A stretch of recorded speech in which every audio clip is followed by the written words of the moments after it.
Salam sejahtera bagi kita semua, saudara-saudara yang kekasih dalam Yesus Kristus. Mari kita merenungkan firman Tuhan untuk saat ini. Mari kita berdoa. Terima kasih Bapa di sorga yang kami kenal dalam Yesus Kristus Juru Selamat kami.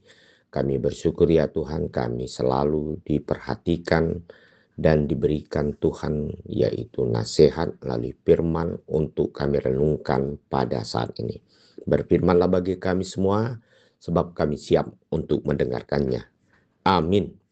Firman Tuhan untuk hari ini Selasa 23 Juni 2026 tertulis dalam Mika 4 ayat 1. Akan terjadi pada hari-hari yang terakhir, gunung rumah Tuhan akan berdiri tegak mengatasi gunung-gunung dan menjulang tinggi di atas bukit-bukit. Bangsa-bangsa akan berduyun-duyun ke sana.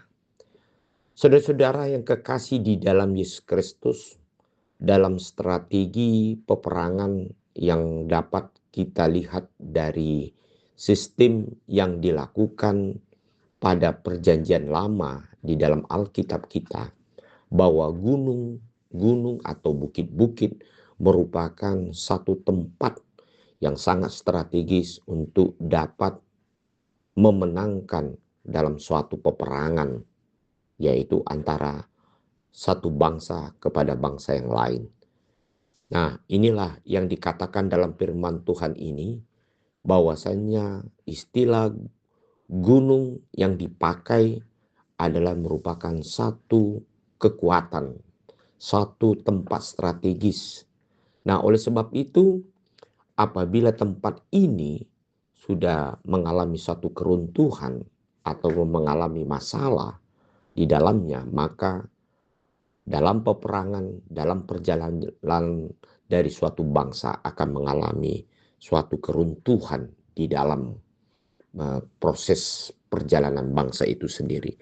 Nah, saudara-saudara yang kekasih, firman ini mengatakan yang dikatakan oleh Nabi Mika, bahwasanya gunung rumah Tuhan itu adalah bagaimana bangsa itu sendiri apakah menjadikan Tuhan sebagai pertahanan dalam hidup mereka melalui ketaatan mereka akan firman-Nya, ketaatan mereka apa yang dikatakan Tuhan di dalam kehidupannya, sehingga mereka ketika tidak lagi takut akan Tuhan, mereka akan mengalami suatu keruntuhan, kekalahan, bahkan mengalami keterpurukan dalam hidupnya.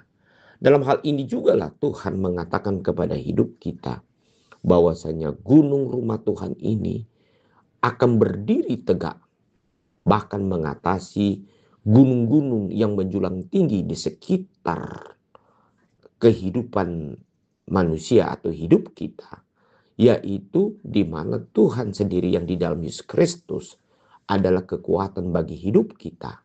Dan ketika kita sungguh-sungguh percaya dan mendengar suara Tuhan, maka ini akan menjadikan gunung Tuhan ini sebagai tempat yang strategis sekali dan dapat memberikan kemenangan di dalam kehidupan kita.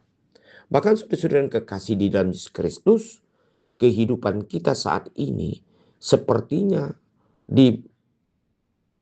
dilihat dari bagaimana posisi kita saat ini di tengah-tengah perjalanan hidup kita di dalam melakukan pekerjaan atau menghadapi berbagai pergumulan kita. Tapi yang pasti bahwa gunung rumah Tuhan adalah Yesus Kristus sendiri sebagai handalan bagi kita. Bahkan Dia sendiri yang sungguh-sungguh menjadi handalan semua bangsa, semua orang yang percaya di dalam Dia. Oleh karena itu, marilah kita sungguh-sungguh percaya di dalam Kristus yang menjadi gunung rumah Tuhan, pertahanan kita untuk mengatasi segala perkara dalam hidup kita. Amin. Mari kita berdoa. Terima kasih Bapa di sorga untuk firman hari ini. Biarlah sungguh-sungguh Engkau ya Tuhan menguasai hati kami, menjadi gunung rumah Tuhan yang berdiam di dalam kehidupan kami, sehingga kami dapat dimampukan untuk mengatasi, menghadapi, menjalani dalam proses hidup kami yang selalu mengalami banyak pergumulan dan rintangan dan halangan yang selalu terjadi dalam hidup kami. Kami percaya gunung Tuhan adalah Yesus sendiri, Tuhan kami sebagai juru selamat kami. Dalam nama Yesus Kristus kami berdoa. Amin.